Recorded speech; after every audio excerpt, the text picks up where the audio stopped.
This is part 2 describing a flight simulator running X-Plane 10 64-bit that's running under Linux Mint 17, also 64-bit. The simulator includes 3 32-inch displays for outside the cockpit view, one 24-inch display for the instrument view, and one iPad display that is running Foreflight for tracking along a map, airport information, approach plates, various other flight information that you might need. Running the system are 2 computers. The slave computer drives the 3 displays, and the video card is a GTX 760 nvidia card, and the instrument panel and the controls is a GTX 650 Ti nvidia card.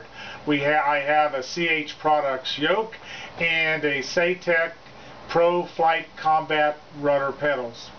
So we're sitting at San Jose Airport.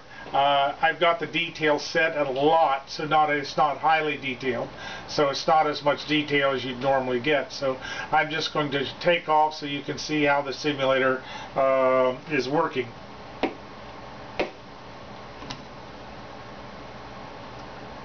So I'm going to release the brakes and give it rudder. And this is a Cessna 172 that's being simulated, and we'll rotate about 70 miles an hour and climb out about 500 feet per minute. So here we are at 70, so we're just going to climb out about 500 feet per minute, and then I'm just going to fly around so you can see some of the detail and see how the simulator is working. The actual San Jose area has a lot more detail, but you take quite a frame rate hit.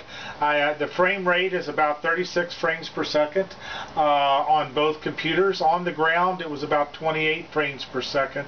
So I didn't want to set it more detailed than this to affect the frame rate. So this is just turning. It's got some nice detail on the mountains.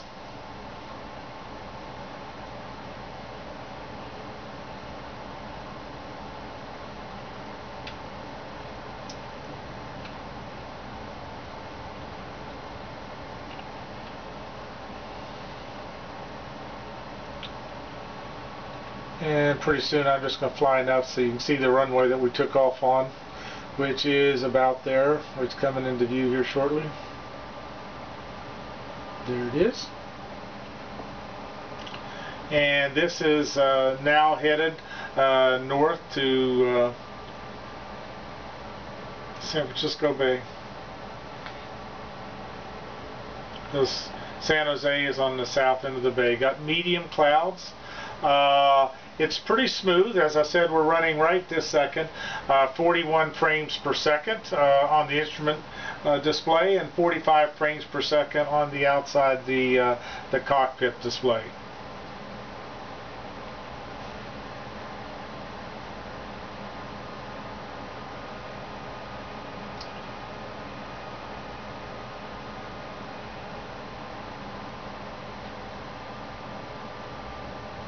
I mean, it's quite realistic, the basic geography.